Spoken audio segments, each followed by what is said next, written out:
If you're looking for a little color in your hair, the natural look, we're with Live at 5 style contributor Paul Traylor to explain how you can get just that. And we're not talking foils this time. No, this right here is a technique called balayage. Balayage is a French term meaning to sweep.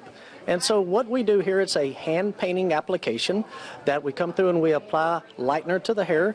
Gives this very soft kind of fluid type of a highlight to the hair, so it's not nearly as mechanical as it is with the placement of foil.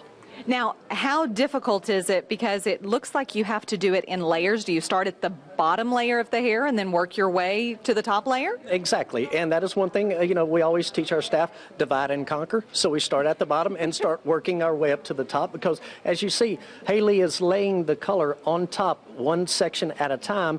If we get too much of the product on, then we get this what we call spotting or bleeding application. So this is a very light hand, and it's all, as I say, an artistic application. It gives that sun-kissed look, or that kind of beach blonde look, without the definite lines that you have with the foiling techniques.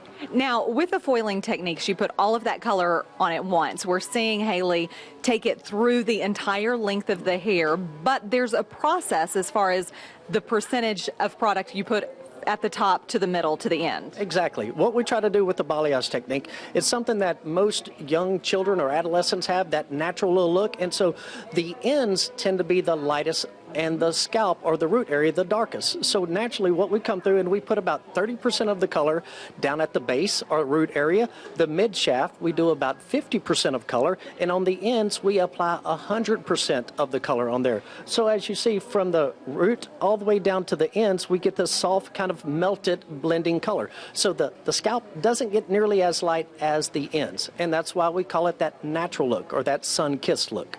Now, as far as time, everybody is short on time. How long does this technique take? A technique doesn't take any longer than it does with your traditional foiling process.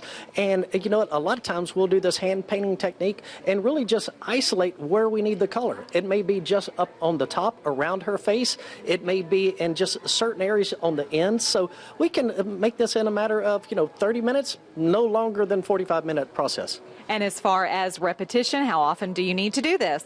That's the beautiful thing about this. Because you don't have that traditional demarcation line, you can get a little more longevity out of it. So it's a great thing to do springtime. It can virtually carry you through the summer. So, you're looking at a 3-month process. Beautiful, and a lovely summer look at that. Thanks, Paul. We appreciate it, and we'll be right back.